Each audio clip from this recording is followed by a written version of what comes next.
Olá, bom dia para você que está ligado na programação do SBT. Você estava em rede nacional e agora está local. Eu sou Vitória Mello e é hora das notícias que mexem com a nossa vida.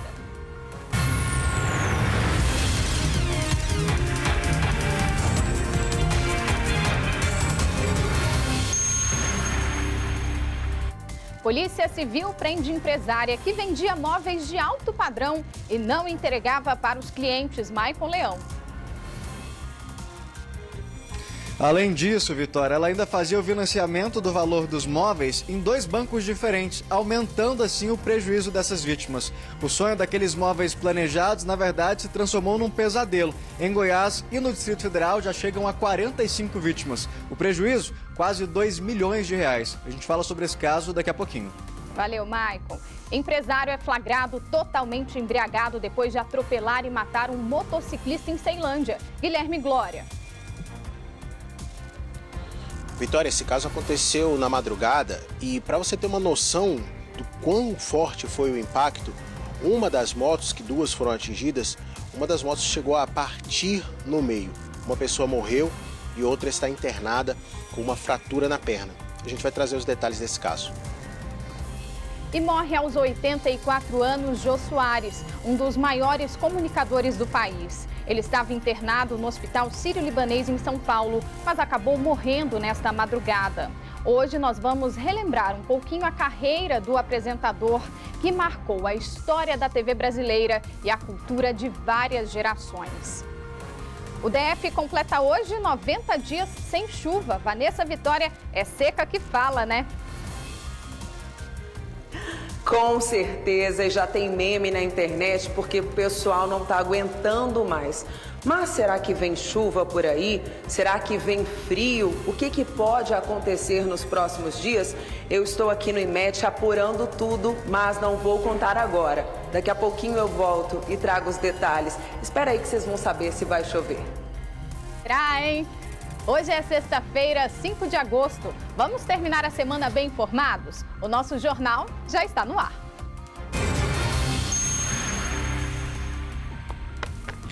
A Polícia Civil prendeu uma empresária de 46 anos por vender móveis planejados de alto padrão e não entregar os produtos para os clientes. Nós vamos falar ao vivo agora com o repórter Maicon Leão, que vai contar todos os detalhes dessa história pra gente. Maicon, boa tarde. Parece que já são mais de 30 ocorrências contra essa mulher e ela não aplicava golpe só aqui no DF não, né? Conta pra gente os detalhes. Exatamente, Vitória. São mais de 30 aqui no Distrito Federal, isso sem contar em Goiás. Boa tarde para você, para todo mundo ligado no SBT Brasília. E já seria ruim o problema se ela só não entregasse os móveis. Só que ela fazia pior ainda. Ao ser contratada com os documentos dessas vítimas, ela fazia o financiamento dos móveis para que aquele serviço fosse pago. Só que ao invés de fazer um único financiamento, ela fazia 2 do mesmo valor. E no início ela até escondia isso da pessoa, pagando algumas parcelas. E lá na frente, quando o banco chegava para essas vítimas, falava, opa, tá faltando aqui. Aí a pessoa, como assim, 2?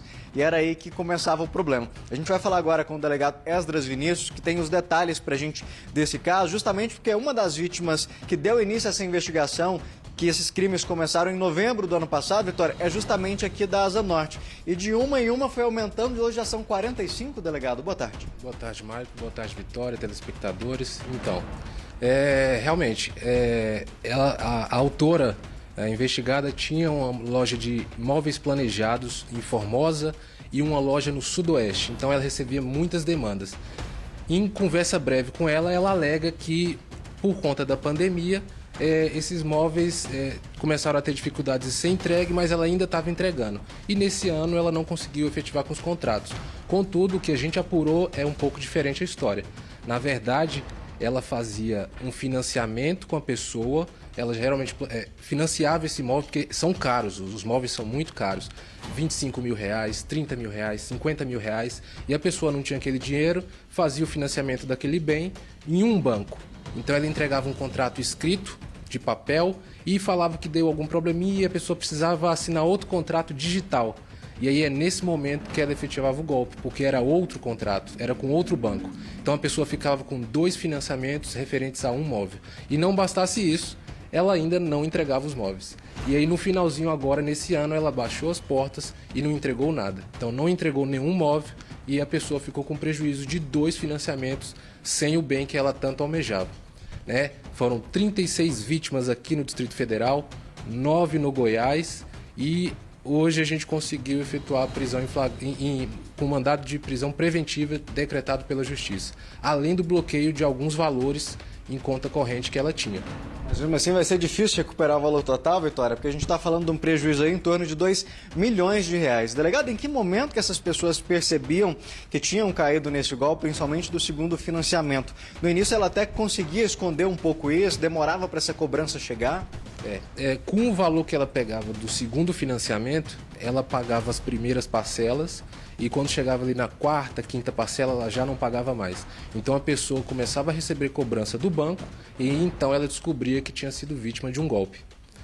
Vitória, é tão importante as pessoas se unirem nessa questão, porque eu estava conversando com o delegado aqui antes, as vítimas, ao perceber o que estava acontecendo, foram se unindo pelo WhatsApp, montando grupo, descobrindo outras vítimas para que esse cerco fosse fechado, né? As pessoas começaram a perceber que não foi só no meu caso, não é um problema só comigo, que realmente se tratava de um crime e um crime grande, né, doutor? É verdade. A vítima até então pensava que ela era única e que tinha sido apenas um descompasso ali com a empresa, ela tropeçou, não conseguiu fazer as entregas dos bens, mas não. Depois que ela descobriu outras vítimas, entrou num grupo de WhatsApp, ela percebeu que o golpe que ela tinha caído, na verdade todas as pessoas tinham caído de forma idêntica, ou seja, 2 financiamentos e os móveis não foram entregues. Então foi importante ela se unir com as outras vítimas para perceber que tipo de golpe que ela tinha caído. Foi essa vítima nossa da Asa Norte que entrou nesse grupo de WhatsApp e percebeu como é que tinha sido o golpe. Delegado, essa criminosa, ela tentava justificar alguma coisa para essas pessoas no início, para tentar evitar que essa bomba viesse à tona, porque a gente está falando, são 45 vítimas no Distrito Federal e Goiás também. A gente sabe como é essa questão, por exemplo, você montar um móvel planejado. Muitas pessoas sonham com a casa e, igual falou, é um investimento muito alto. Tem vítima de 25, de 50 mil, para o valor total ter chegado nesses 2 milhões. Ela tentava segurar, abafar esse caso no início, dar uma justificativa? Sim, a gente entende, né, que tivemos um problema com a pandemia, algumas empresas tiveram dificuldades e por conta disso, em breve conversa com a investigada, ela me disse que os imóveis não foram entregues por conta da pandemia, né? Teve um descompasso ali financeiro, uma dificuldade e não estava conseguindo entregar. Ela me alegou que os do ano passado ela até entregou. A gente vai ter que apurar e levantar todas essas informações. Mas as desse ano, infelizmente, ela não entregou. E ela ficava prometendo que entregava primeiro o projeto executivo. Olha, tá pronto, falta desenhar a cozinha. Ia lá, desenhava a cozinha e enquanto isso ela ia ganhando tempo e o tempo ia passando. O financiamento já estava feito e aprovado e ela não entregava. Ela ia alimentando o sonho dessa pessoa. E realmente a gente está falando de casa, de decoração, de imóvel. A gente está tratando do plano das pessoas, o sonho das pessoas, né? E ela fez isso.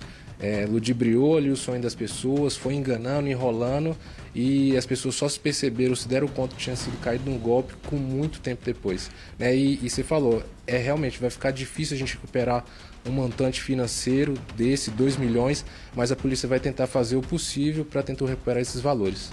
Delegado, nesse caso, além do estelionato, ela vai até se passar por essas pessoas? Então, ela passava o documento para a pessoa alegando que era do primeiro financiamento, que tinha dado um probleminha, e a pessoa assinava esse segundo contrato. Então ela pode responder por estelionato, ou se o fato dela usar esse documento digital, a gente pode configurar uma fraude eletrônica.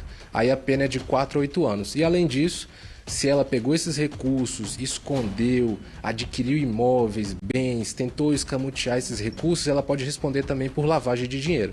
Então a pena pode ficar alta. Delegado, a gente viu que os casos foram aumentando, principalmente depois da repercussão.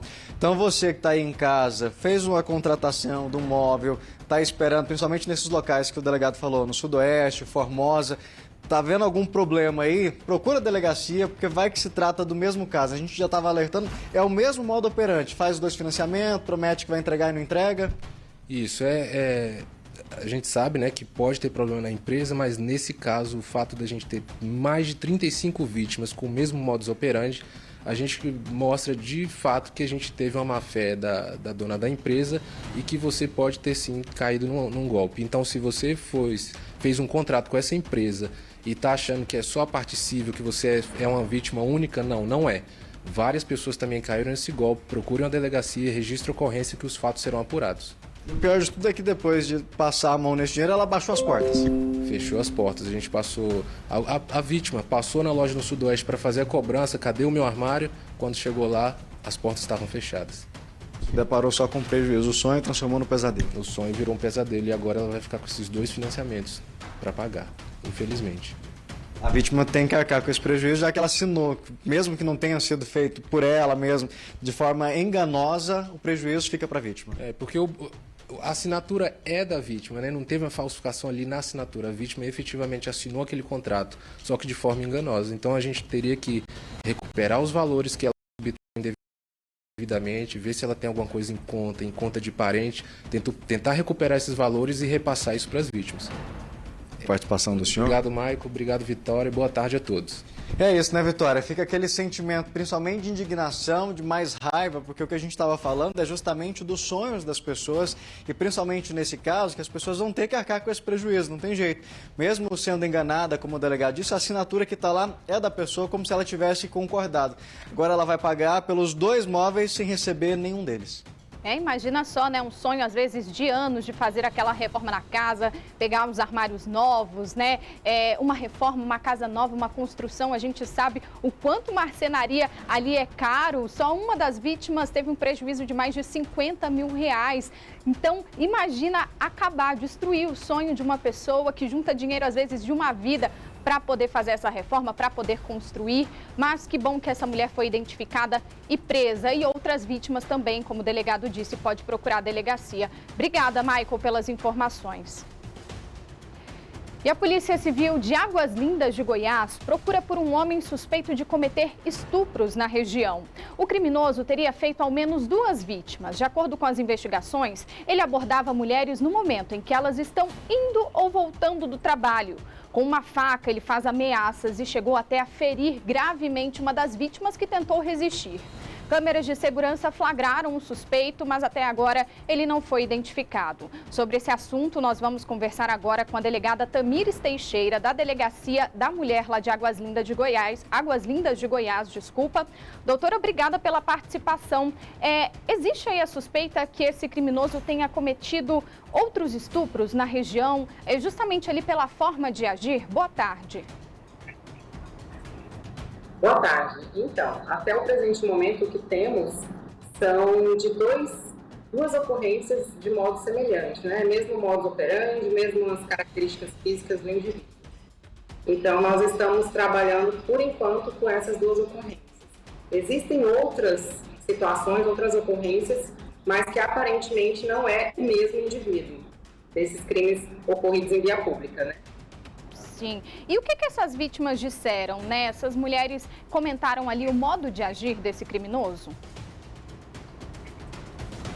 Sim, ele se aproveita, né, do momento que essas vítimas estão retornando para casa tarde da noite, por volta de meia-noite, ou cedo da manhã, né, antes de 7 da manhã, indo para o trabalho sozinhas, e aproveitam da vulnerabilidade da vítima e praticam os abusos, né, nessas 2 ocorrências, usando de arma branca, uma faca, no caso.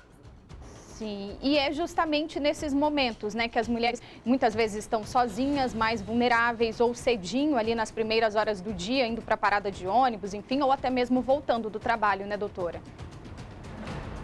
Isso, exatamente nesse momento. Inclusive, fica um alerta aí, né, para essas mulheres que necessitam sair cedo para trabalhar ou voltar muito tarde, que se tiver a possibilidade de companhia de outra pessoa e evitar sempre fazer o mesmo trajeto, mudar sempre, né, para que esse indivíduo aí não conheça a rotina dessa mulher. E o que chama atenção é que ele age, segundo as vítimas, com uma faca, né, e chegou até a ferir gravemente uma das vítimas, né? Isso, tem uma vítima que ficou com cortes na mão, né, lesões de defesa mesmo.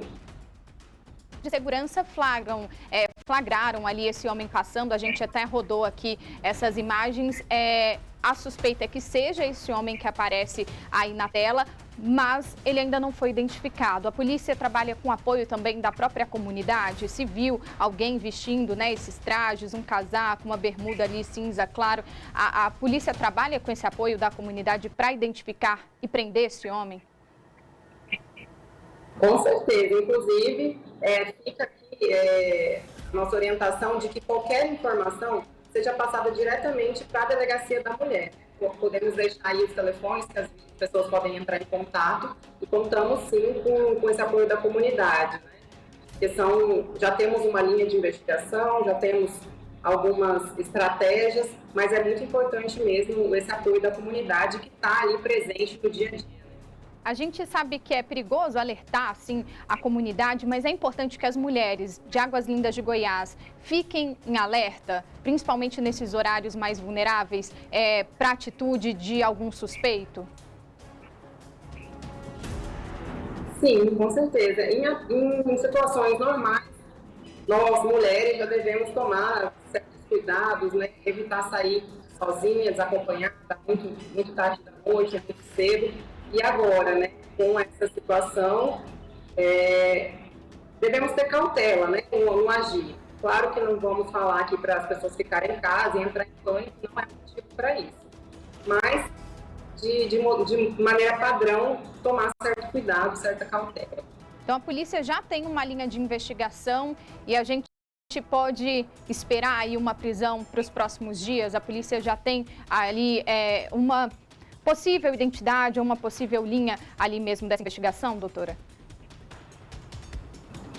Sim, estamos trabalhando e nos empenhando para isso, né? Para que o mais rápido possível esse indivíduo seja identificado e preso, né?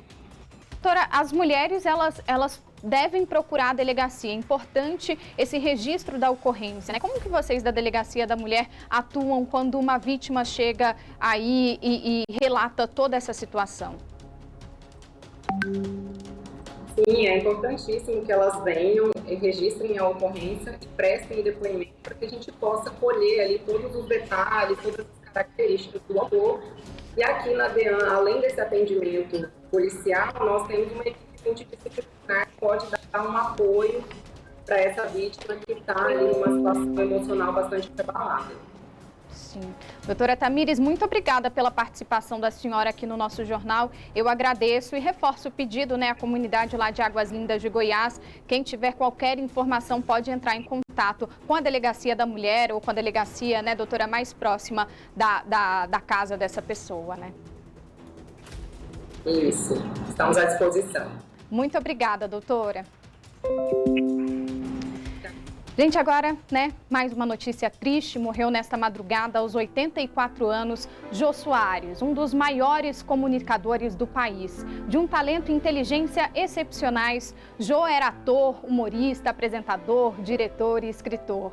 Ele chegou a ser internado no Hospital Sírio-Libanês em São Paulo, mas infelizmente morreu nesta madrugada. Nós vamos falar ao vivo agora com a repórter Mônica Simões, que está lá na frente do Hospital Sírio-Libanês e vai trazer mais informações para a gente. Mônica, boa tarde. Obrigada pela participação aqui no nosso jornal. O hospital já divulgou a causa da morte de Jô Soares? É com você. Oi, Vitória, boa tarde para você, boa tarde para todo mundo que nos acompanha.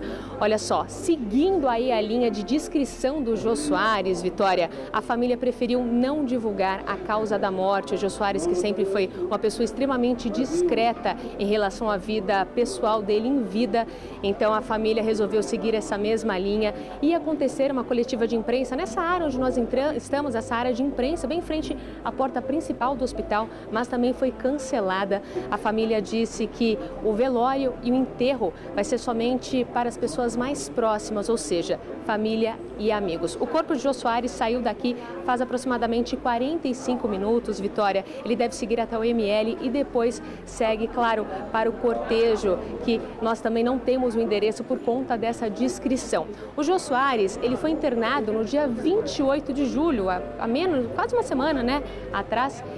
E o que ele falou quando ele chegou aqui no hospital? Ele pediu para a assessora de imprensa dele não divulgar que ele tinha sido internado. Ele foi internado com quadro de pneumonia infelizmente, claro, perdeu a vida na madrugada desta sexta-feira. O boletim médico consta o horário de 2h20, o horário da morte de Jô Soares.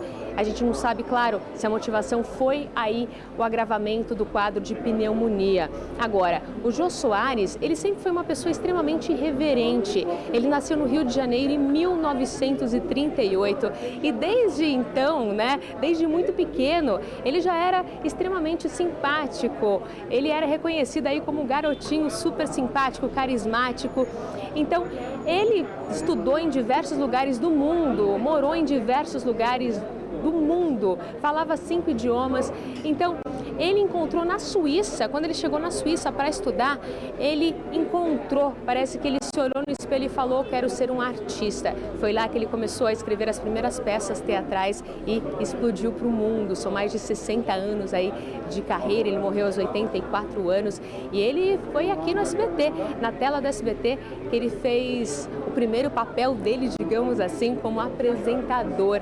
Ele queria um talk show no formato americano, que é tão conhecido, ele foi o precursor nesse tipo de formato. E ele fez aí o Jô Soares 11h30 durante 25 anos, foi um sucesso imenso na tela do SBT. Depois ele partiu para os Novos Horizontes, foi para a TV Globo, onde ficou bastante tempo também. Em 2016, ele informou, ele fez uma coletiva de imprensa falando que ele não queria mais, ele queria tirar em um ano sabático, mas esse ano sabático, na verdade, se prolongou. Ele não voltou mais à televisão, mas seguiu escrevendo as peças teatrais, seguiu aí roteirizando para o cinema. Ele era um artista completo e todo mundo que sentava ali naquele sofá ao lado de Jô Soares falava da sua simpatia, falava inclusive do perfume. Ele era conhecido como o homem mais cheiroso da TV brasileira. Vai deixar muita saudade, muitos artistas externando aí a solidariedade, homenagens também a Jô Soares. A Adriane Galisteu, que era vizinha do Jô Soares, ela disse que perdeu um grande amigo, perdeu o vizinho, que vai sentir muita falta das gargalhadas dele. E quem anunciou a morte de Jô Soares foi a ex-companheira dele.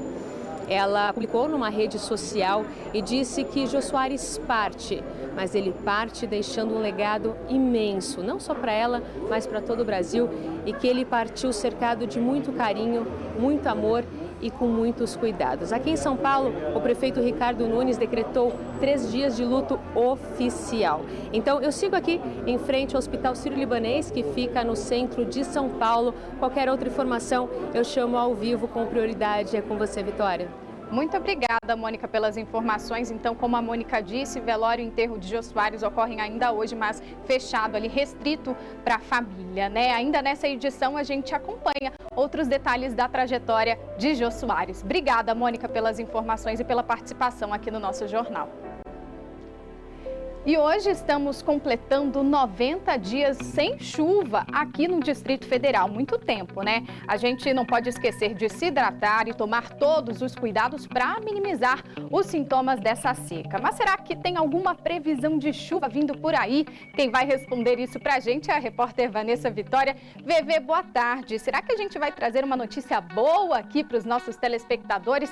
Vem chuva por aí? Conta pra gente, não esconde nada, que eu tô vendo que você já tá aí no IMET, Boa tarde. Oi, Vicky, boa tarde para você, boa tarde para todo mundo. Tava aqui tendo uma aula, viu? Porque a gente que é da comunicação não entende nada de mapa, de cálculo, para poder entender como é que chega a chuva, frente fria, como é que vai para lá, vai para cá. Confesso que ainda não consigo explicar. Mas, antes de responder sua pergunta, se tem notícia boa ou não, se vem chuva por aí, a gente já vê até colegas jornalistas reclamando aí da seca nas redes sociais, reclamando que o nariz fica muito ressecado, e aí tem vários memes que também circulam do pessoal reclamando disso, que no início é uma coceirinha boa e depois quando vê já tá tudo sangrando. Eu, quando vim morar aqui em Brasília, eu passei um aperto danado com isso, cheguei a colocar muito sangue pelo nariz, e até o Assis aqui, meteorologista aqui no IMET, ele estava falando: ó, Vanessa, é assim mesmo, eu também não sou daqui, quando vim aconteceu a mesma coisa, e depois o corpo vai se acostumando.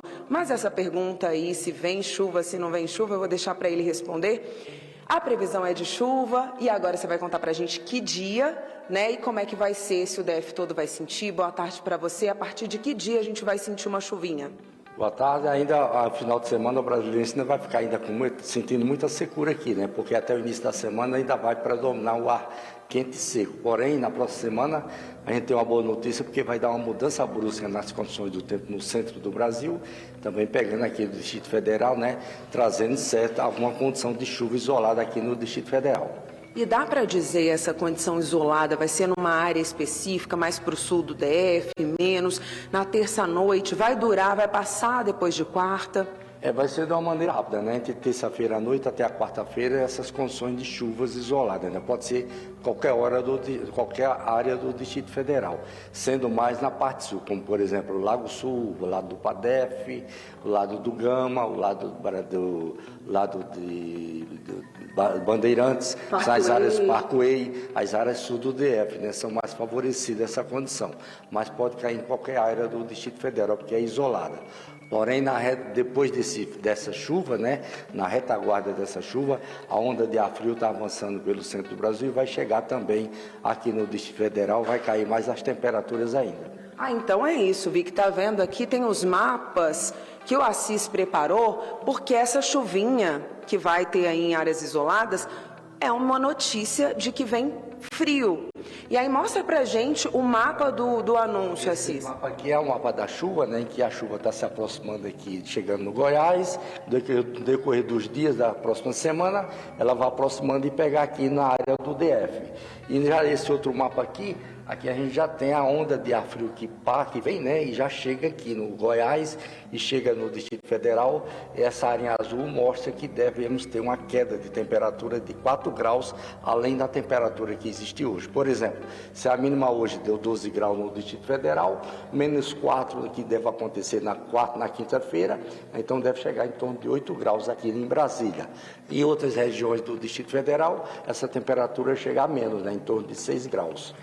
Frente fria vindo do sul, vindo da Argentina, do sul do Brasil para o centro-oeste, é isso? Exatamente. A frente fria se forma lá na Argentina com a região sul do Brasil. No decorrer dos dias, o vento vai trazendo aqui para o centro do Brasil e aí vai chegar aqui no Distrito Federal, como é previsto aí no decorrer da próxima semana, de haver essa mudança brusca nas condições do tempo em relação ao que está hoje e o final de semana aqui no Distrito Federal. Assis, esse friozinho, depois que a chuva veio, anunciou, chegou o friozinho, temperatura aí pode chegar na casa dos 6 graus. Ele vai durar, ele vai seguir no mês de agosto ou é um friozinho que vai passar logo? Quantos dias mais ou menos de previsão de frio? O frio normalmente demora algo de 2 a 3 dias que deve ficar aqui causando esse efeito aqui, né? Passa rápido porque o mês de agosto já começa a esquentar mais, essa onda de frio vai ser de uma maneira rápida, não deve demorar muitos dias, não.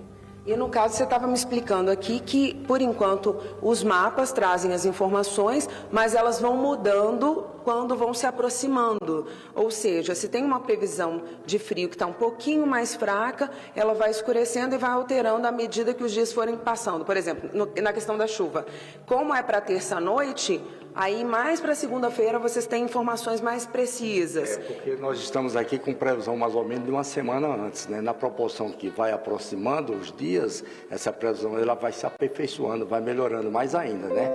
Ela vai dando uma condição de uma maneira mais real do que pode acontecer com a atmosfera. Aquela friaca que a gente viu, temperatura baixíssima, não vai ter. 6 graus é a previsão de mínima mesmo, o que vai atingir. Porque na região na região de Braslândia, lá em Águas Emendadas, é uma região mais fria aqui, né? Então hoje, por exemplo, a temperatura lá deu 8 graus. Então lá, quando chega um frio, a temperatura fica menor lá do que aqui em Brasília, propriamente dito.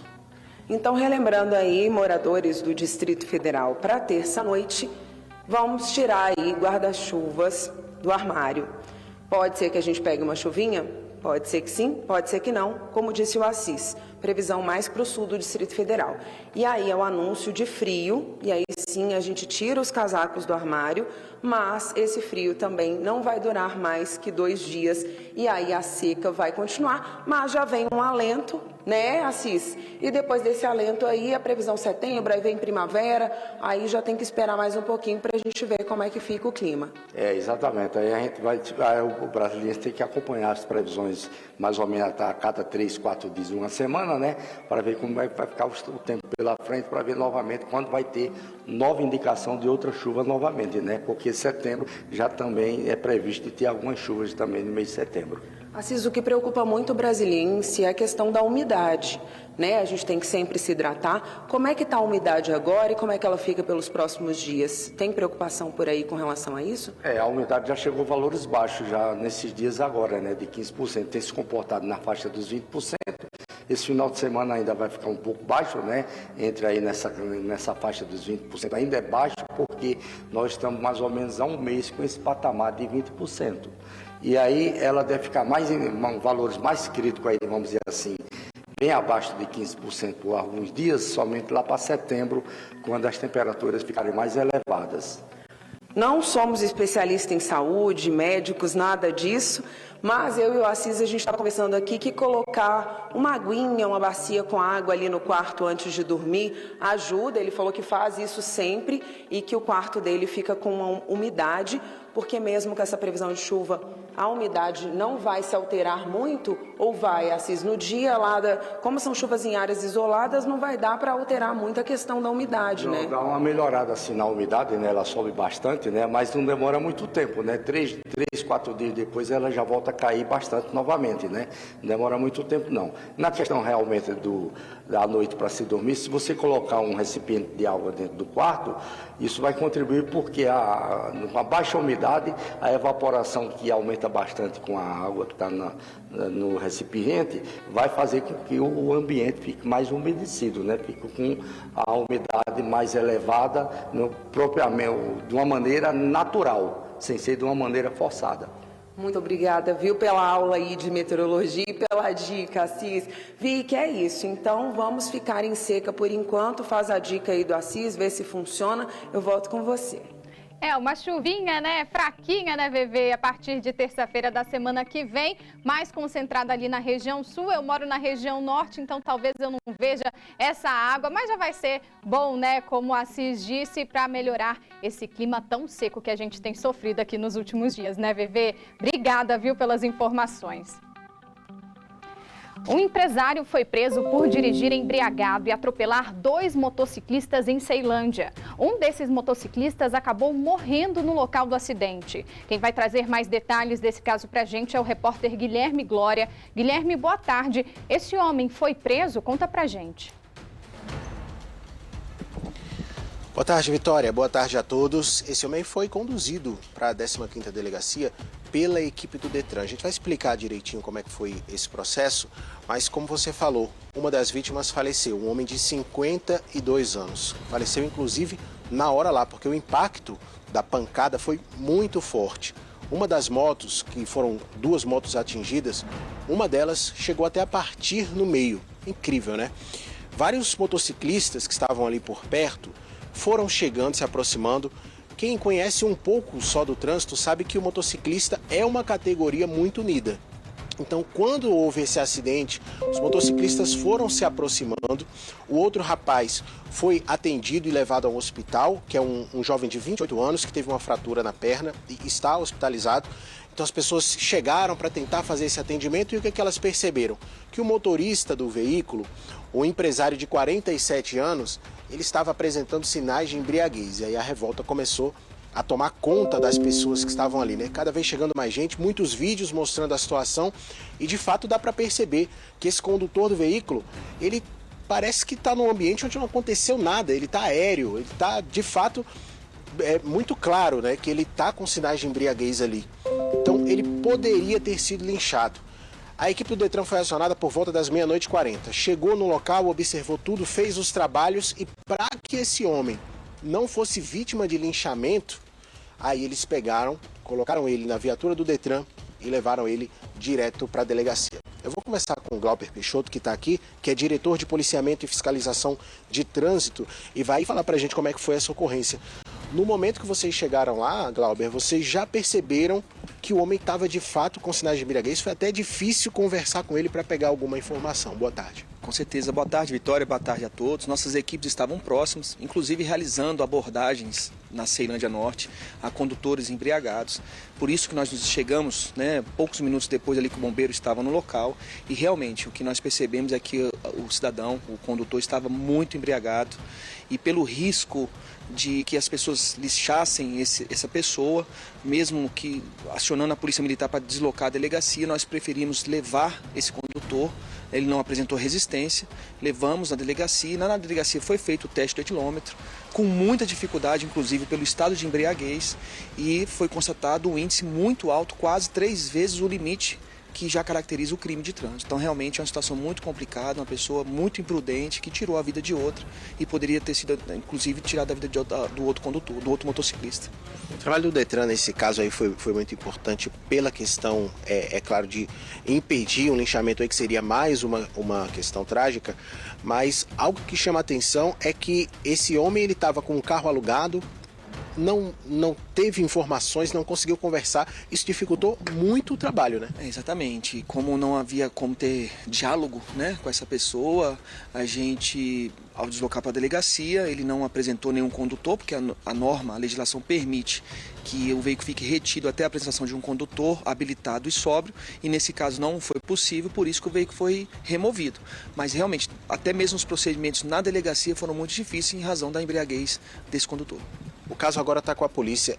O que cabe ao Detran numa situação como essa? Até a condução só ocorreu por conta disso, para evitar o linchamento.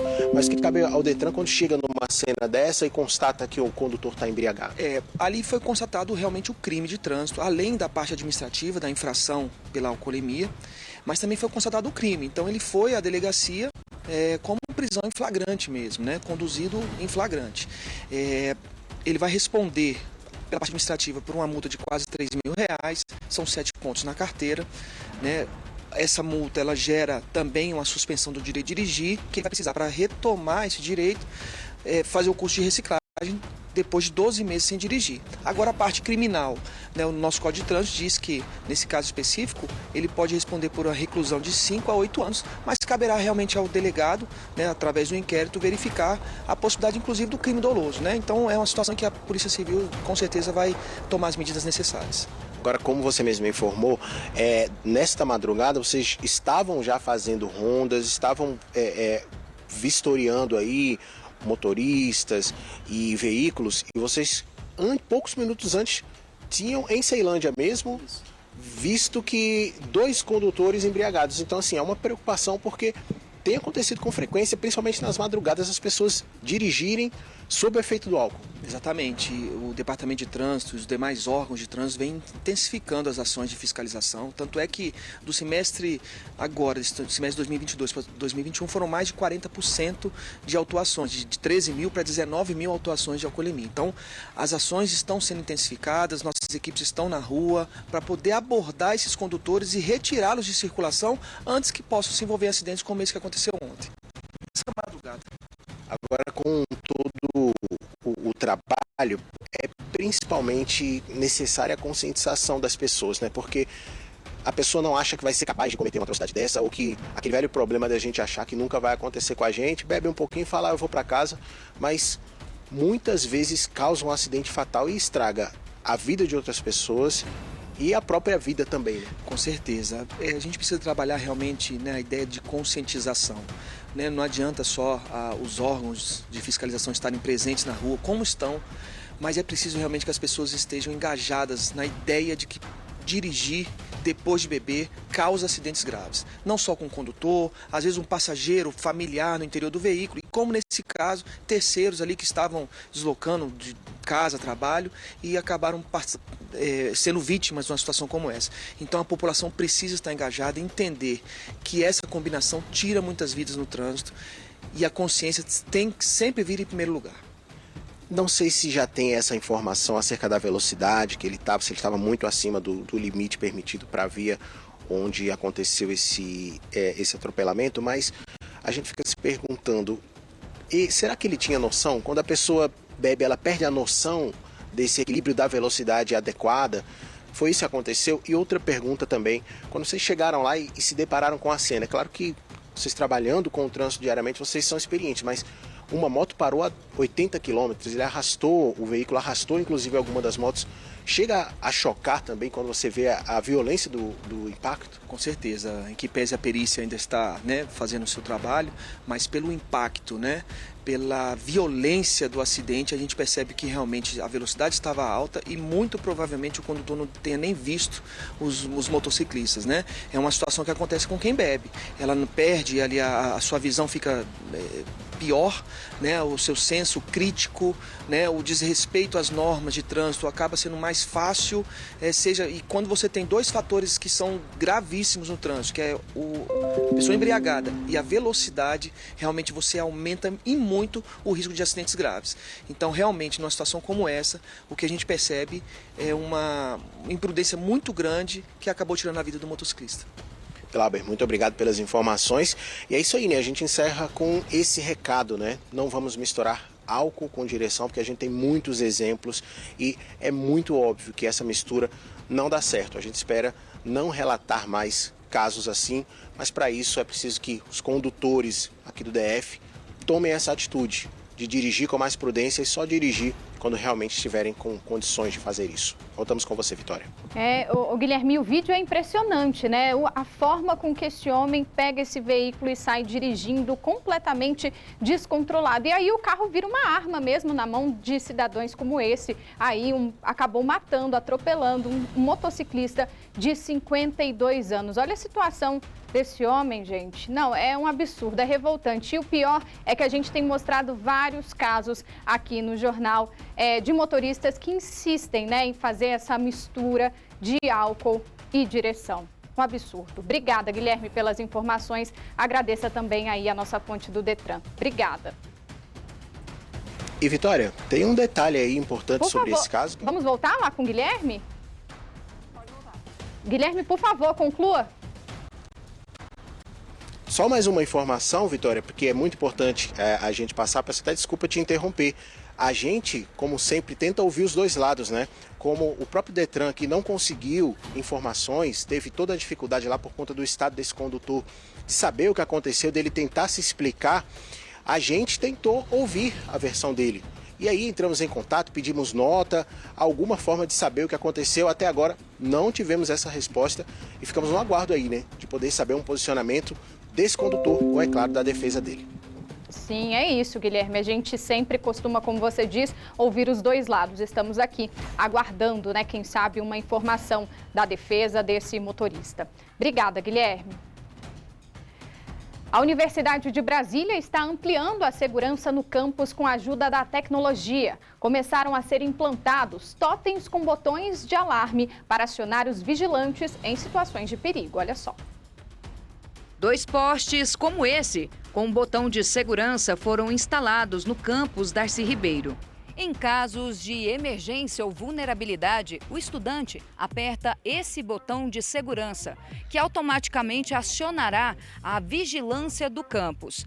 Até a chegada deles, as câmeras são direcionadas para o local onde o botão foi acionado. A previsão média de chegada do vigilante é de 2 minutos. Dependendo do que se trate, podem acionar o corpo de segurança local nosso, né? Aí um vigilante se desloca até o local, ou dependendo da gravidade, inclusive acionar o SAMU, o corpo de bombeiros, o corpo de segurança externos, né? À própria universidade. Então é um sistema. Depois de um mês de teste, a previsão é de que cerca de 18 desses dispositivos sejam instalados nos principais corredores da universidade. Recentemente, 2 casos chamaram a atenção para o campus da universidade. Em um deles, uma jovem foi gravada usando o banheiro. O suspeito foi identificado e preso. Já no segundo caso, uma outra estudante diz ter sido abordada por um homem quando saía do restaurante e foi estuprada. O suspeito foi ouvido pela polícia e o caso segue sob investigação. É importante deixar muito claro, ao contrário, né? Temos um corpo de segurança permanente, inclusive com um certo aumento, então não houve uma diminuição. O que a gente fez é acrescentar tecnologia e metodologia aos corpos de segurança existentes, de forma a ter uma ação integrada. E para reforçar a segurança para os acadêmicos, há um mês cerca de 600 câmeras foram instaladas em todo o campus e a iluminação também foi melhorada. Para alguns estudantes, a medida não representa segurança. Mas quero saber também, mediante a isso, se a polícia vai vir rápido, né? Porque até a polícia vir, né, como é que vai ser? Eu acho que outras formas podem ser tomadas, como o caso de ter mais vigilantes rondando pela universidade no horário da noite, nesses pontos que são mais escuros, que não passam muitas pessoas. E um home office tão usado pelas empresas durante a pandemia foi regulamentado, assim como o saque do Vale-Refeição, que poderá ser feito depois de 2 meses, se o trabalhador não gastar o benefício. As novas regras foram aprovadas pelo Congresso Nacional. Perto de várias empresas e escritórios, este restaurante recebe muitos trabalhadores na hora do almoço e metade deles paga com Vale-Refeição. É o que a Eliane está fazendo, mas por enquanto. Agora, ela pretende economizar o ticket e se beneficiar da nova lei que autoriza sacar os recursos não usados 2 meses depois de pagos pelo patrão. Eu acho muito legal. O que você vai fazer com o dinheiro? Vou completar a renda de casa, né? Fazer comprar material de escola, por exemplo. Você saca e vai no mercado e, né? Mas também a utilidade do cartão, que tem muito mercado que aceita. Já a Arlete vai manter o objetivo original do benefício. Você pretende fazer sobrar? Não, eu pretendo comer. Quem não gostou nada foi o setor de restaurantes, prevendo mudança de hábito dos trabalhadores. Elas vão acabar trazendo uma marmita, vão comer um pastelzinho, vão economizar no seu gasto diário, né? Nós já estamos atravessando uma fase difícil de altos custos. Se isso acontecer, com certeza a gente vai ter que cortar custo. E a primeira coisa, infelizmente, é a mão de obra. Outra mudança aprovada na medida provisória refere-se ao home office. O contrato de trabalho poderá ser feito por jornada ou então por tarefa, por produção. Nesse último caso, não estabelecendo a carga horária mínima ou limite que o funcionário deverá fazer. Sindicalistas prevêem que o trabalhador, para cumprir metas, ficará sobrecarregado. Ele vai ficar refém da vontade, né, do seu patrão.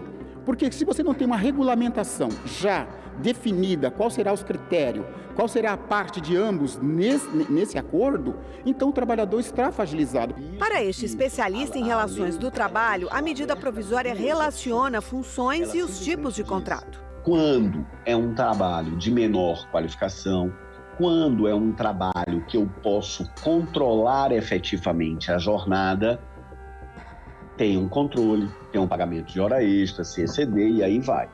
Quando eu estou falando de um serviço mais técnico ou de maior qualificação, eu tenho, em regra, o trabalho por produção ou por tarefa.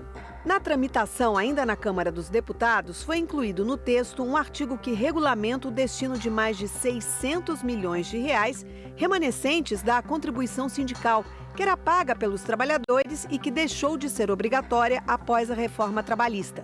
O dinheiro, que está em poder do Ministério do Trabalho, agora vai para as centrais sindicais.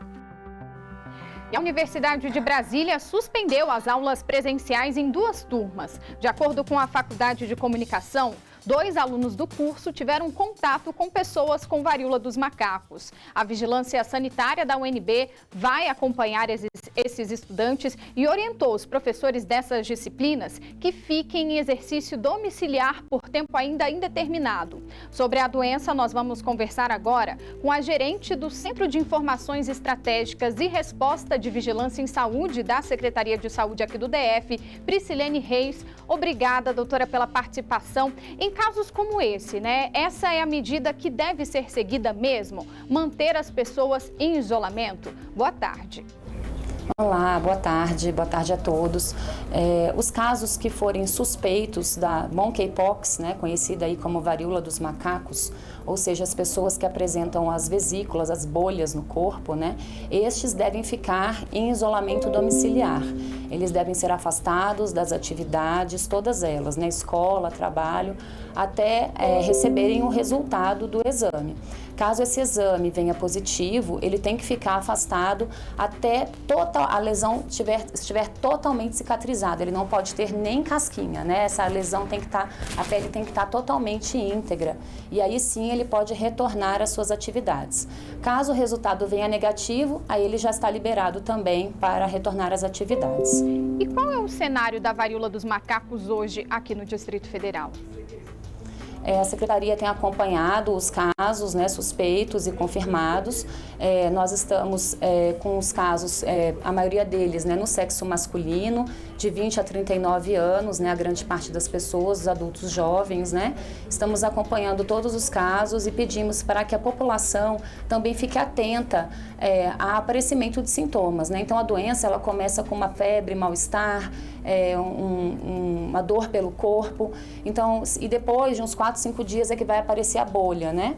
Então, essa pessoa que aparecer esses sintomas, ele precisa procurar a unidade de saúde para que a gente possa fazer essa análise desse tipo de bolha, para ver se é característico da doença, para que a gente possa minimizar, né, a transmissão para outras pessoas. E testes já estão sendo feitos aqui no DF para identificar a doença, né? Sim, os testes iniciaram essa semana. O Laboratório Central de Saúde Pública está fazendo aqui no Distrito Federal. Essa semana é uma semana ainda de validação, né? Por isso, às vezes, ainda está demorando um pouco mais os resultados, mas que a gente está mandando, né, para ter garantia, né, 100% de qualidade. Esses resultados ainda estão sendo enviados para a referência nacional na Universidade do Rio de Janeiro. E por isso ainda é um pouquinho de demora, né? Mas a gente já está fazendo os testes aqui no Distrito Federal. Sim, é ainda, como a senhora disse, uma capacidade mais reduzida. Então, a Secretaria de Saúde segue uma prioridade para enviar esses testes, para fazer esses testes?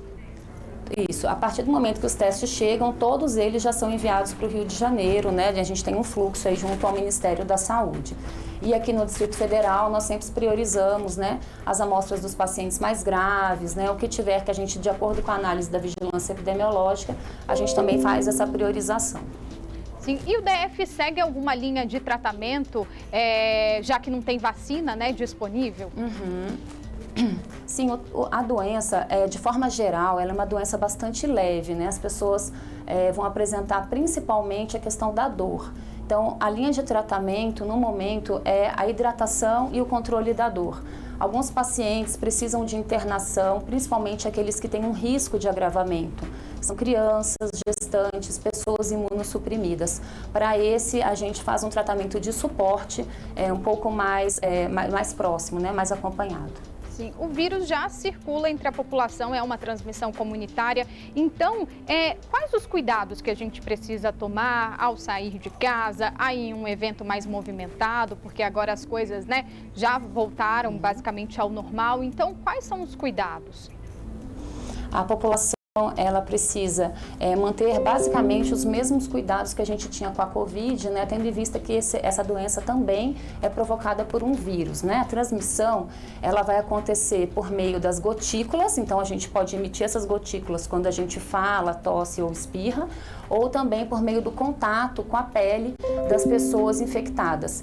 Então, nesse sentido, né, as medidas incluem principalmente a lavagem das mãos, né, ou a higienização com álcool gel, a limpeza das superfícies. É importante dizer que o vírus ele resiste bastante tempo, né, na superfície, podendo chegar até a 90 horas. E também o uso de máscaras, né, em situações de muita aglomeração, locais muito públicos, é também uma das medidas possíveis da gente utilizar. E o autocuidado, né, a pessoa viu que está com uma lesão, ela não deve sair, ela não deve ir para festas, ela não deve estar ali em situações de risco. Ela precisa procurar uma unidade de saúde para ser avaliada e verificar se ela é um caso suspeito da doença. Doutora Priscilene, muito obrigada, viu, pelas informações, por todos os esclarecimentos aqui hoje no nosso jornal. Obrigada. Eu que agradeço, à disposição. Boa tarde. E problemas cardíacos matam mais de 500 brasileiros todos os dias. Os médicos alertam, a prevenção em qualquer idade, até entre os atletas, viu, pode salvar vidas. Beatriz tinha apenas 13 anos quando veio o susto, durante uma aula de educação física. Eu senti uma falta de ar, senti o coração batendo muito forte. E depois disso eu comecei também a sentir que em coisas do cotidiano isso também estava acontecendo.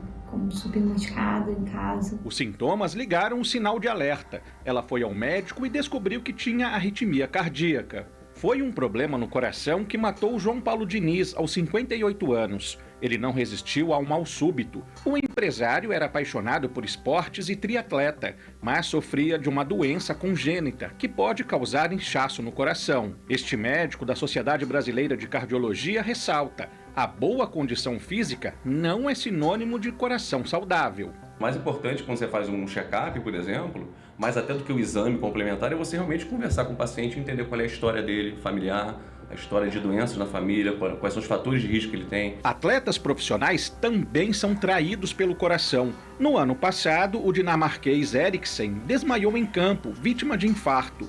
O socorro imediato salvou a vida do atleta. Já o argentino Agüero pendurou as chuteiras aos 33 anos por causa de uma arritmia. Aqui no Brasil, as doenças cardíacas são a principal causa de morte. Em média, 566 pessoas perdem a vida todos os dias no país por problemas no coração. E se eles afetam quem pratica esporte, imagina o risco para os sedentários. Você pode, no seu dia a dia, ao invés de pegar o elevador, subir de escada, você pode soltar antes o ônibus e ir caminhando, enfim. José Osmar foi além. Depois de passar por um transplante de coração, virou um maratonista. Pega firme nos treinos, sempre com orientação médica. Me inscrevi na primeira de 5 quilômetros, consegui fazer numa boa. Aí fui aumentando, né, os quilômetros, fui para 10, 12. O coração tá batendo bom aí para correr. Tá, o coração tá ótimo, né? A TV brasileira acordou mais triste hoje, né? Perdemos um dos maiores comunicadores do país. Um artista completo. Jô Soares morreu nesta madrugada aos 84 anos. Ele estava internado em São Paulo, no Hospital Sírio-Libanês. Foi aqui no SBT que Jô se tornou um dos maiores entrevistadores do Brasil. Vamos relembrar agora um pouquinho da carreira deste carioca que encantou o país. Ator, humorista, escritor, diretor, roteirista, apresentador. Um artista cheio de habilidades, este era Jô Soares. Durante os mais de 60 anos de carreira, ele fez o público gargalhar, se emocionar. Desci. Isso. É uma arma perigosa essa. Carioca Jô Soares nasceu no dia 16 de janeiro de 1938. No teatro, cinema e televisão, acumulou experiências. Claro, o primeiro candidato a rei do Brasil. Se fosse combinado, eu não deixava combinado desse jeito, eu invertia.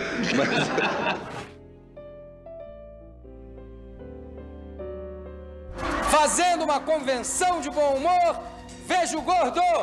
Na década de 50, depois de estrelar vários filmes de comédia, Jô estreou na televisão. Escrevia textos para a TV Rio. Atuou também na TV Tupi.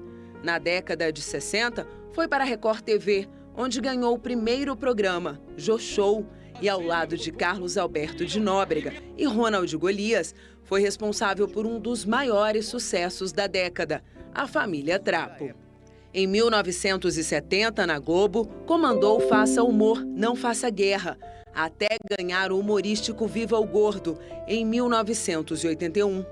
Em 1988, Jô chegou ao SBT para renovar as noites de segunda-feira com Veja o Gordo. E em agosto do mesmo ano, teve a oportunidade de realizar um sonho ao comandar um talk show diário com entrevistas, música e humor.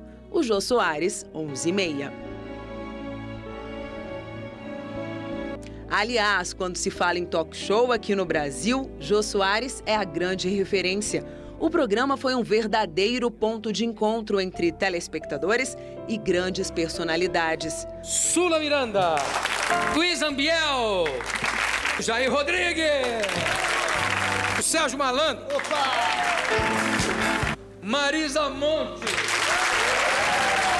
Vou chamar o conjunto Mamonas Assassinas. Zeca Pagodinho, vem aqui, meu. Acelera, Ayrton. O rei do futebol, Pelé. Não vá pra cama sem ele virou o slogan de muitos brasileiros antes de dormir. Jornalista Jô Soares escreveu para a Folha de São Paulo e revista Veja. Como escritor, foi autor de best-sellers. Na madrugada desta sexta-feira, dia 5 de agosto, aos 84 anos, ele foi escrever um novo capítulo, longe de todos que o amavam. Jô estava internado desde o dia 28 de julho no Hospital Sírio-Libanês, em São Paulo, para tratar de uma pneumonia. Em uma rede social, Flávia Pedras, ex-mulher do artista, postou um texto de despedida e encerrou agradecendo pelas alegrias e também pelos sofrimentos que passaram juntos. Disse: "Até estes nos fizeram melhores."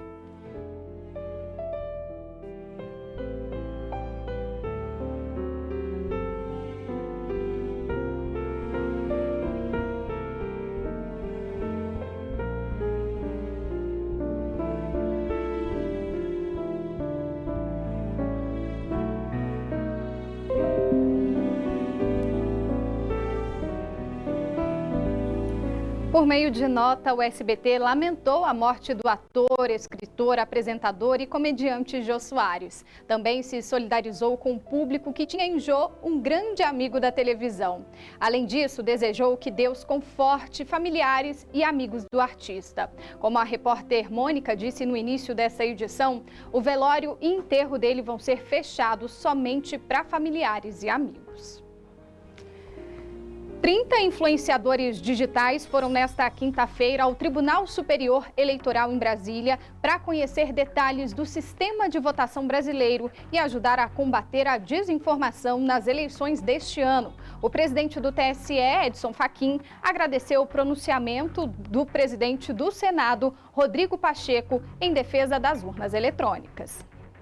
Ao encerrar a sessão do TSE, Fachin leu uma mensagem que enviou ao presidente do Senado pelo discurso em que Rodrigo Pacheco reafirmou a confiança no sistema eletrônico de votação. O ministro agradeceu as palavras em defesa da democracia e do processo eleitoral. Esta atitude se deve ao fato que, em nosso modo de ver, os anais da história inscreverão no futuro os nomes em uma das seguintes duas listas: os defensores da democracia, na qual, de modo sobranceiro, se inscreve o senhor presidente do Senado Federal, senador Rodrigo Pacheco, e os cúmplices do populismo autoritário. Estavam presentes na sessão 30 influenciadores digitais que foram conhecer o tribunal e tirar dúvidas sobre o processo eleitoral. Eles agora vão produzir conteúdo informativo nas redes sociais até o fim das eleições. A influenciadora Amanda Costa já começou a campanha. Estou aqui no TSE, Tribunal Superior Eleitoral. A Rede Cordiais me convidou para entender um pouco desse processo eleitoral e da gente assegurar que a democracia seja mantida nessas eleições. Os integrantes do grupo contam com pelo menos 10 milhões de seguidores. E agora tem respostas sobre o funcionamento das urnas eletrônicas e dicas de como combater informações falsas sobre as eleições na internet. A gente queria que eles viessem aqui, conhecessem tudo sobre as urnas eletrônicas, sobre como funciona o sistema eleitoral no Brasil e que eles sejam capazes de quebrar correntes de desinformação. O presidente Jair Bolsonaro sancionou a lei que libera empréstimo consignado aos beneficiários do Auxílio Brasil. Economistas pedem cautelas antes da contratação do crédito, já que não há limites para os juros cobrados pelos bancos. A partir de agora, beneficiários de programas de transferência de renda podem comprometer parte do valor recebido para pagar parcelas de empréstimos consignados. Quem recebe o Auxílio Brasil pode usar até 40% do benefício para acesso a crédito junto aos bancos. Mas o valor considerado é o de R$ 400, não o de 600. Para os que recebem o benefício de prestação continuada, o BPC, a parcela comprometida pode chegar a 45%, assim como os aposentados da Previdência. Os beneficiários dos programas sociais terão que autorizar a União a descontar diretamente dos repasses mensais os valores referentes aos empréstimos e financiamentos. Vitória recebe o Auxílio Brasil, mas não pretende pegar o empréstimo. Eu acho uma boa oportunidade, porém eu acho ele um pouco incerto, tenho medo de me endividar. Então não é algo que eu pense no momento. A sanção da lei aconteceu há menos de 2 meses das eleições. Quem pegar um empréstimo consignado vinculado ao Auxílio Brasil vai receber um dinheiro extra no primeiro mês. Mas com os descontos, as famílias vão sentir as consequências mais tarde, na hora de arcar com os juros cobrados pelos bancos. Isso porque a lei não estabeleceu um limite para as taxas cobradas. É um benefício e não um ganho, uma remuneração. E por tratar-se de benefícios, jamais deveríamos ter uma opção de crédito consignado dentro dessa cadeia de benefícios. Isso só vai prejudicar, porque já é difícil com o benefício cheio. Imagino com o benefício a 40% menos dele. Outra medida provisória publicada nesta quinta-feira aumenta de 35% para 40% o valor máximo do crédito consignado para servidores públicos federais. Agora, olha só que legal, 25 pilotos de todo o país estão se preparando para uma competição de drift aqui em Brasília, que são aqueles carros que fazem curvas radicais em alta velocidade. Tudo com muita técnica e segurança. E quem está lá para mostrar pra gente essas manobras é o repórter Michael Leão. Michael, boa tarde. O pessoal já está queimando os pneus por aí? Meu Deus, já começou? Eu já tô dentro do carro, Vitória. Boa tarde pra você, pra todo mundo ligado no SBT Brasília. Eu já tô passando pela experiência. Não dá pra me ver, mas eu tô dentro desse carro justamente pra mostrar pra vocês como que vai ser essas manobras nessa semana. Imagina você aí no estúdio, imagina meu coração aqui dentro. Vou pedir pra gente passar aqui pelos outros, quase, a gente vai passando. Pode voltar ao normal, pode voltar com emoção. E aí a gente tá que vira aqui, justamente, Vitória, tem que testar o coração e é com muita segurança. Rapaz, fica nervoso, não? A adrenalinazinha sempre sobe, né? Há muitos anos, há 15 anos eu já faço essa manobra, mas pra ser sincero, coraçãozinho acelera. O que você achou aí? Vitória, se o coração dele tá acelerado, imagina o meu. Obrigado, viu, moço? A gente vai passar aqui agora para mostrar, Vitória. Vamos participar desse Mega Drift esse fim de semana, dia 6 e 7, mais de 25 pilotos de todos os cantos desse país. Vou chamar o Gustavo para conversar com a gente um pouquinho, mas ó, já tem alguns carros aqui. A emoção não parou por agora. A gente vai conversar aqui com o Gustavo. Justamente, Gustavo, me conta uma coisa. Vem gente de todo canto do país e a maioria assim, sem juízo igual o Múcio, né? Boa tarde. Cada um pior do que o outro. O Múcio é o mais tranquilo de todos, viu? Tem gente de São Paulo, do Tocantins, Minas, todo lado. E assim, a emoção é garantida para quem tá dentro do carro e para quem tá assistindo do lado de fora, né? Cara, é uma adrenalina que não tem como explicar. Só quem vem perto aqui pode sentir esse cheiro de gasolina, de fumaça e sentir toda essa emoção. E aí, como eu falei que a emoção não acabou, a gente vai continuar agora, só que eu vou andar com o Gustavo nesse outro carro aqui. Segura a emoção, Vitória, o coração aqui tá daquele jeito. Mas a gente sabe que é seguro, como você já falou. Para começar, o uso do capacete é obrigatório. A estrutura do carro aqui toda adaptada, tem que colocar o cinto primeiro, né, Gustavo? O pessoal já ajuda aqui. O cinto é indispensável. Indispensável, obviamente, segurança em primeiro lugar aqui. E aí o cinto, Vitória, é daqueles que tem várias pontas aqui, justamente para ir prendendo com toda a segurança. Eu sentei em cima de um aqui, enquanto todos eles não estiverem prontos, não começa, porque tem que ser seguro para quem está acompanhando e também para quem está dentro do carro, já que a gente viu que as manobras são daquele jeito, de testar o coração de quem está dentro e fora do carro. E agora vai ser para valer daqui de dentro, tudo certinho com o cinto? Certinho, vamos para cima? Bora lá, vamos ver como é que vai ser, Vitória. Já vou segurar aqui em cima logo, para ficar... Olha o barulho do carro. É, de testar o coração. Você já faz isso há quanto tempo, só para eu ter uma noção? Tem 350 cavalos. É muita potência. Então vamos lá, vamos mostrar para quem está em casa. Quem vier no estacionamento do estádio vai poder acompanhar dia 6 e 7 vários carros, 25 pilotos de várias partes do país. Vamos começar aqui agora. Pode, coração aqui aguenta. Depois do carro de lado pode, tô demais. Pode ir lá. A gente vai acompanhando a montagem. Meu Deus do céu. Agora parece um balão. O carro vai passando aqui. Rogério Silva do lado de fora mostrando pra gente. Muito, a primeira fumaça. É realmente muito bacana, Vitória. O coração da gente fica preocupado, mas a gente vai vendo que realmente ele entende. Quem não tem as manhas não faz não. E assim, muito bacana a gente acompanhar. Serão vários pilotos. Que isso, hein? O carro praticamente dança. Muito bom, né não, cara? Muito forte. Muito bacana. Eu achei que eu ia ficar com medo. Eu andei com você agora, quantos anos? Tenho 23. 23, vou pedir pra você parar ali na frente, porque eu vou andar agora, Vitória, com outro piloto que tem 14 anos, dá pra acreditar? Pode encostar lá que agora é a vez de eu passear com o Lucas e vai contar pra gente como é que daquela de testar o coração daqui pra tirar o cinto.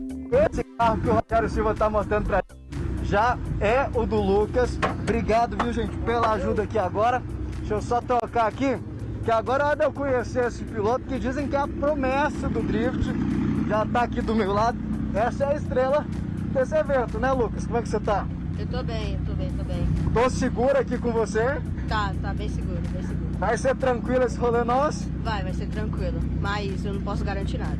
Eita, nós aí complica, hein, Vitória? Aí me deixa preocupado, com medo, mas igual a gente falou, todos os itens de segurança são tomados. A gente tá vendo aqui agora a questão do cinto também. Estão colocando aqui, Rogério Silva ali do lado de fora, preparado para mostrar. Acho que quem corre mais isso que é o Rogério do lado de fora, viu, Vitória? Que o carro começa a rodar bem em volta dele e haja coração pra lá. Bora lá, Luquinha? Bora. A gente tá falando, o Lucas é uma das promessas do drift brasileiro, apenas 14 anos de autorização para pilotar. E olha só a Vitória, gente do céu, haja coração aqui dentro. E aí a gente reforça o drift, a fumaça que aparece do lado de fora. Entendi, é muita coragem, rapaz.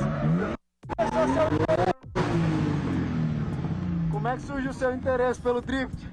Primeiro, eu comecei desde cedo assistindo Fórmula 1, esses caras que faz drift, né?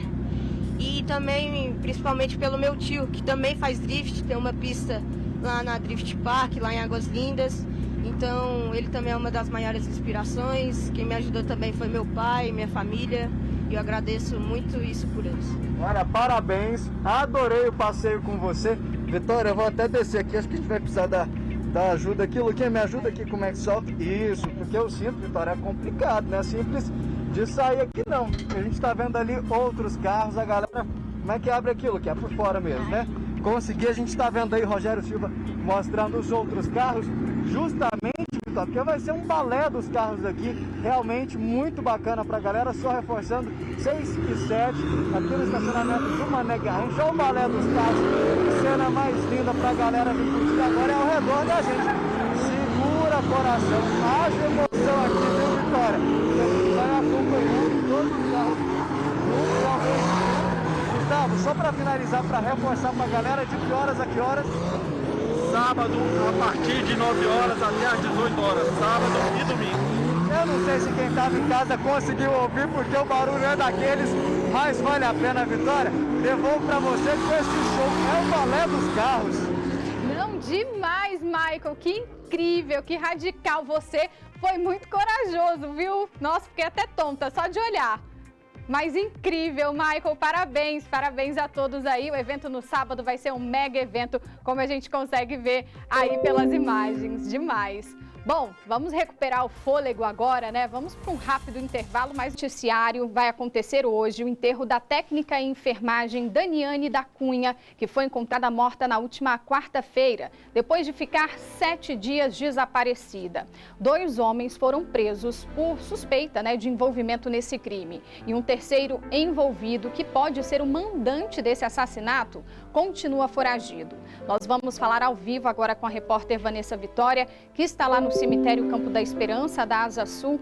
VV, boa tarde. O velório já começou. Conta pra gente. Oi, Vicky. Boa tarde de novo para você, para todo mundo que nos acompanha. Começou sim, viu? Muito triste a situação, né? Comoção aqui, tanto dos familiares quanto de amigos, já que a Daniane tinha 35 anos, 2 filhos, né? Aí um pré-adolescente entrando na adolescência e o outro adolescente. Então, situação muito triste já está acontecendo aqui no Campo da Esperança, na Asa Sul. E, infelizmente, a gente tem que dar esse tipo de notícia, né? Eu conversei com familiares aqui.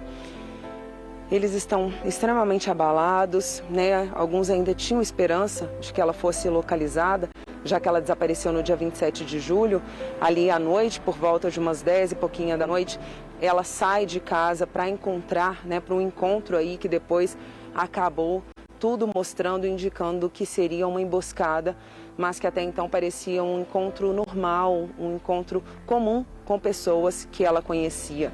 Principalmente um deles, né? Você falou aí três suspeitos desse crime, 3 suspeitos de terem matado a Daniane.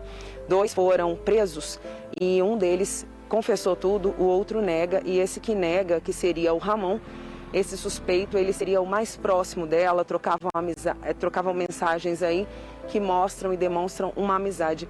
Esse trabalhava como chapeiro em uma hamburgueria, já o outro, que é o suspeito Manuel, de 24 anos, esse confessou, disse que realmente teve participação, trabalhava como entregador de gás e também motorista de aplicativo, e que teria sido ali uma morte encomendada, um crime em função de que teriam a rede de agiotagem e que eles estariam pegando dinheiro. Esse Ramon, de 26 anos, que não confessa, não teria mais condições de pagar a Daniane. Ao invés dele pegar o dinheiro e emprestar para terceiros, ele estava ficando com o dinheiro para ele e não tinha como pagar os juros, né, desse combinado.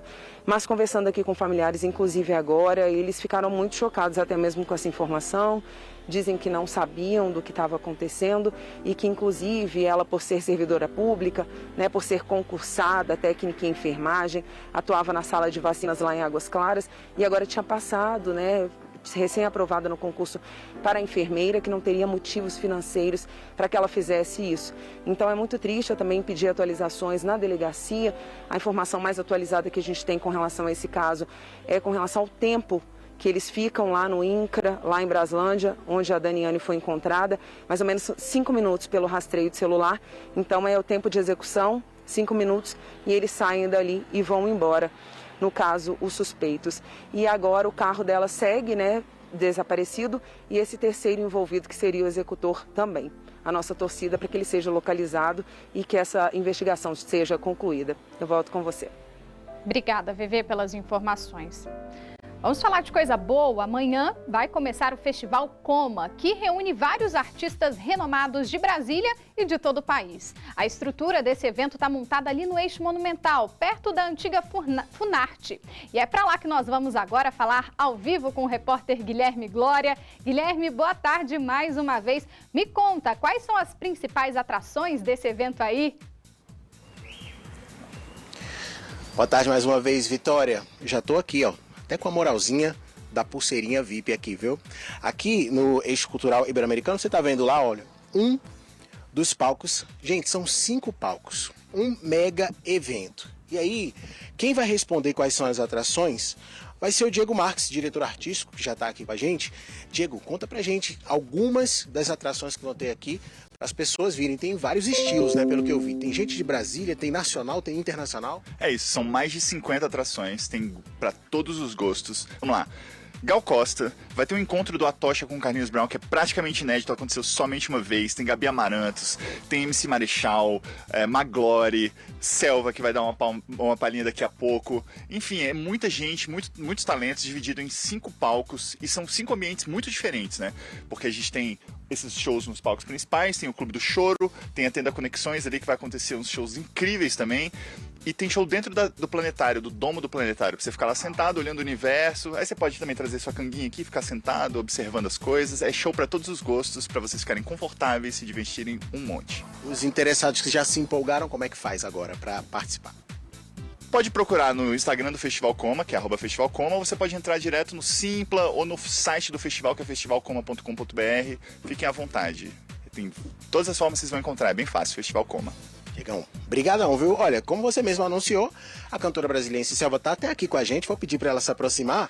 Já faz o convite aí, fala o horário do seu show para as pessoas virem acompanhar, querida.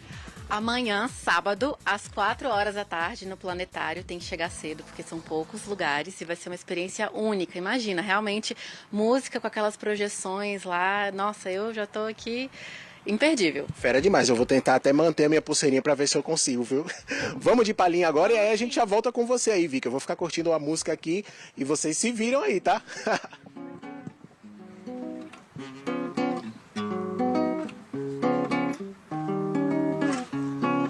Nem todo dia eu vou sorrir, nem todo dia eu vou me amar. Tem horas que eu só quero lamentar. Nem toda noite eu durmo bem, nem todo dia eu fico zen. Tem horas que eu só quero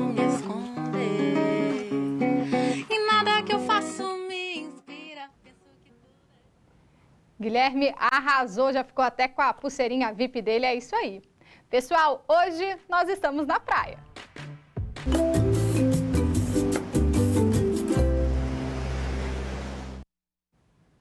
Lá Na Praia, a gente costuma ver shows com artistas conhecidos no país inteiro.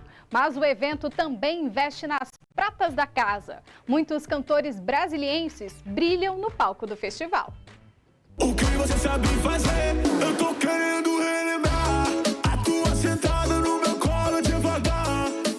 No nosso litoral brasiliense já se apresentaram grandes nomes, artistas conhecidos em todo o país e, em alguns casos, até fora dele. O Na Praia já é um dos maiores festivais de música do país. Este ano, o retorno pós-pandemia chegou com tudo. São 11 finais de semana consecutivos, com shows até setembro. Eventos que atraem todas as tribos, todos os grupos e a família toda pode participar. Um dos responsáveis por garantir a animação antes e depois dos shows é o DJ Jones Veloso. Ele nasceu no Maranhão, mas foi aqui no Quadradinho que cresceu e se tornou o profissional que é. Eu tenho o Jones antes, né, e o depois do Na Praia, né, que mudou muita coisa, assim, em relação à melhora, né, do que eu sou hoje, né. Na Praia me proporcionou muito, públicos diversos, né, várias tribos que tem aqui, né, eu vou do rock, passo pelo samba. Eu gosto de ser bem eclético, assim, no que eu faço aqui dentro do Na Praia, né, todos esses anos. A diversidade das atrações que se apresentam aqui é incontestável. Vai do pagode, sertanejo, funk, samba, reggae, rock e por aí vai, são inúmeros. Mais um detalhe que chama a atenção é a representatividade. Mais da metade dos artistas que sobem nos palcos do Na Praia são brasilienses. Na verdade, o Na Praia se transformou mesmo num lançador de talentos. Artistas que se apresentaram aqui em edições anteriores como locais, hoje explodiram e são conhecidos nacionalmente. Eu tinha tudo pra não ir, foi pura sorte, te conheci nesse domingo. Essa roda de pagode foi da edição de 2019. O grupo Menos é Mais se apresentou no meio da galera. Hoje se tornou sucesso nacional. É difícil achar alguém que ainda não ouviu pelo menos uma música deles. E eu sei que deve estar com ele agora. Esse ano, o Menos é Mais é uma das atrações principais do Na Praia. E os ingressos esgotaram rapidinho. A trajetória do grupo se tornou referência para muitos artistas brasilienses que sonham com o mesmo caminho.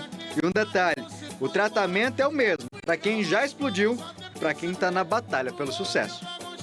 Hoje, graças a Deus, os meninos ganharam o Brasil inteiro, né? E são de Brasília, uma prova de que Brasília é essa história. Brasília é a capital do rock, é a capital do rock, do pagode, do sertanejo, de todos os sons. Brasília é uma mistura, né? E essa mistura que faz a graça. Brasília não tem identidade. Tem sim, a mistura é uma identidade. Eu quero estar com você, esperando o pôr do sol ficar na sua cabeça, não se esqueça de mim. A Adriana Sammartini já se apresentou aqui este ano e agitou a galera. O sentimento pós-show é de gratidão. Se apresentar em casa é uma delícia, né? A gente tem a possibilidade de ter amigos, família, que quando a gente viaja nem sempre eles conseguem nos acompanhar. E se apresentar em casa, na praia, nossa, é de tremer a perninha, viu? Thiago Nascimento também é prata da casa. E esse é o rosto que a gente aqui no SBT conhece bem. Você gosta de axé, não gosta? Amo axé. Ama axé. E fez jornalismo. Então eu te convido a ser o apresentador do Axé News. Meu Deus, isso é novidade. Ivete Sangalo e Cláudia Leite se unem e formam a dupla Sangaleite. Banda Eva decide migrar para o gospel e muda o nome para Banda Adão e Eva. O apresentador do Axé News é uma das atrações com DNA brasiliense desta edição do Na Praia. Dessa vez, será junto com Léo Santana. Faltou a gente se amar mais. Faltou. Cara, eu acho que de todos os lugares que a gente toca em Brasília, o Na Praia é o ápice do artista da cidade, o artista local. porque de fato é um festival surreal aqui que acontece em Brasília e a gente, não só eu, acho que todos os artistas de Brasília, a gente sente essa vibe de grandiosidade, né? Palco bom, público bom, atrações maravilhosas, assim, e ser um dos escolhidos para estar aqui, pra gente é maravilhoso, é muito bom estar por aqui.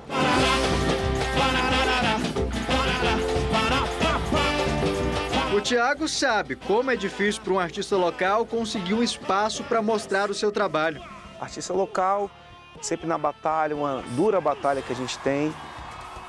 E quando a gente chega e recebe esse convite, é uma coisa que é mais que importante para a gente e um presentão, né? De ver a nossa cidade e a música da nossa cidade sendo exaltada. Neste ano, o festival vai contar com 168 atrações. Delas, 96 são pratas da casa, talentos nossos aqui do DF. O DJ Matheus Hartmann é outro exemplo. Ele também garante a agitação da galera no pré-show e até no after. Olha, eu vou te falar um negócio, eu tenho 6 anos de na praia, de festival na praia. É assim, algo indescritível. Cada ano o pessoal da R2 se supera mais. Eu acho que todo o público, tanto os artistas quanto o público, fica muito apreensivo para ver o que eles estão aprontando. Esse ano o festival está incrível, incrível, incrível. Você está pegando aí pista de 12 mil pessoas. Esse final de semana agora foi uma vibe espetacular. Quer dizer, todo final de semana é uma vibe muito boa em cima do palco. E não importa para quem você pergunta, a resposta sempre vai ser: cantar em casa tem um peso ainda maior.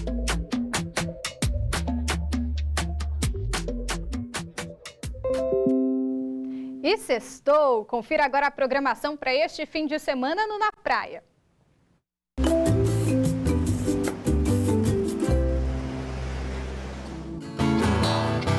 Estranho é gostar tanto do seu All-Star azul.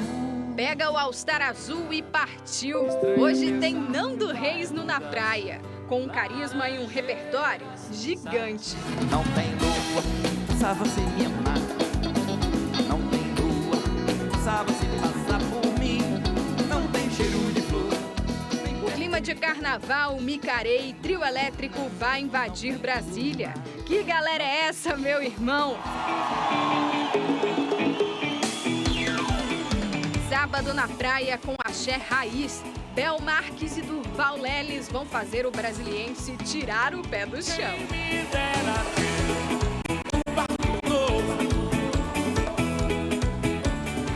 O clima de axé continua no domingo. E meu amor, olha só, o sol não apareceu.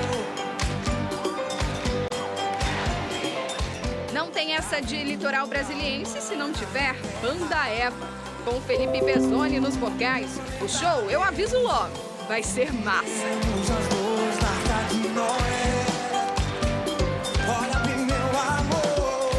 E para começar a semana com a energia lá em cima, calma aí que tem mais. Já não faz sentido mais. O nome é Lagoon, mas o show é na praia. A partir das 6 horas da tarde, Brasília curte o talento dessa banda mineira que mistura pop, reggae e rock como ninguém. Faz o bem, eu só penso no final. É isso aí, como eu disse, vai ser massa na praia neste fim de semana. E neste sábado tem estreia da 8ª temporada de Bake Off Brasil, com provas sobre a origem dos participantes. Vamos ver o recadinho. O programa mais doce da TV brasileira está de volta. Prepare-se para uma temporada que vai fazer história. Tem gente mau caráter aqui embaixo.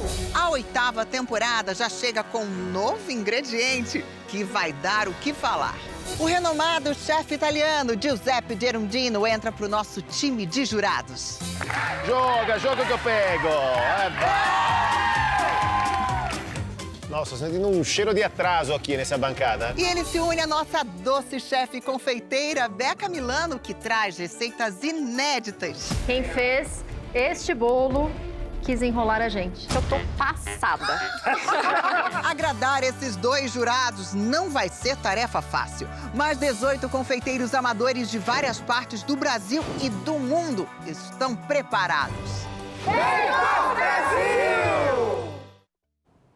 É amanhã, às 10h30 da noite. Eu confesso que eu sou audiência ali garantida. Eu amo um programa de culinária, competição, então, mais ainda, eu só tenho que aprender a botar a mão na massa ali no bolo, porque cozinhar já não é comigo muito não, viu? Bom, mas vai ser legal também. E a gente fica por aqui e hoje vamos encerrar o jornal com uma última homenagem a Jô Soares, mostrando o que ele tinha de melhor, a capacidade de fazer o público sorrir. Bom fim de semana. Tchau. Minha casa todo mundo quer, né? Todo mundo, inclusive os empregados. Se chegar lá, quer trabalhar, quer bebe, não, então pode voltar.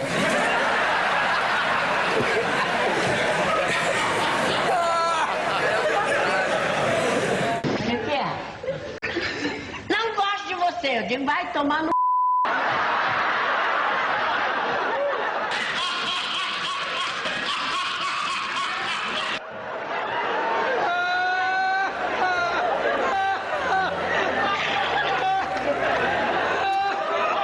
Sula Miranda, Luiz Ambiel, Jair Rodrigues, Sérgio Malandro, Marisa Monte. Vou chamar o conjunto Mamonas Assassinas. Noite! Uau!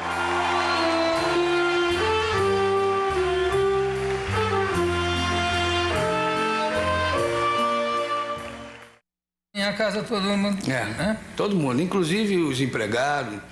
Se chegar lá, quer trabalhar, quer bebe, não, então pode voltar.